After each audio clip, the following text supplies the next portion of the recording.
अस्सलाम वालेकुम। आज हम बात करेंगे कि राइबोज और डीऑक्सीराइबोज में क्या फ़र्क है। एक छोटा सा ऑक्सीजन का फ़र्क पूरी ज़िंदगी का सिस्टम बदल देता है।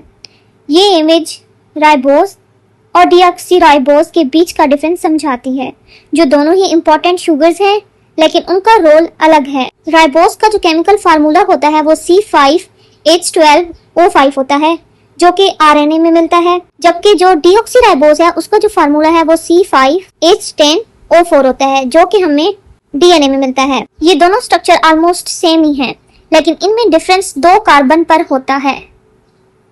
राइबोज में हमारे पास कार्बन नंबर 2 पे हाइड्रोक्सिल ग्रुप होता है, जबकि डीऑक्सीराइबोज में हमारे पास हाइड्रोजन होता है। इस एक ऑक्सीजन के कम होने की वजह से जो हमारे पास डीऑक्सीराइबोज होता है वो ज्यादा स्टेबल होता है और डीएनए को long term genetic information store करने के लिए परफेक्ट बनाता है।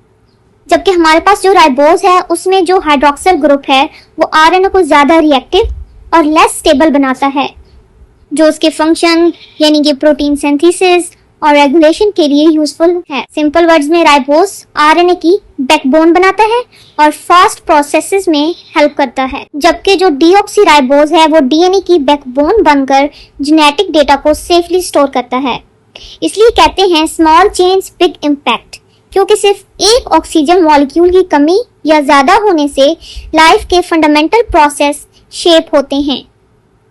So, why it matters? The OH group in ribose makes RNA more reactive and less stable. This is ideal for RNA role in protein synthesis and regulation. And second, the absence of the OH group in deoxyribose makes DNA more stable and less reactive. Perfect for storing genetic information. Ribose is found in RNA.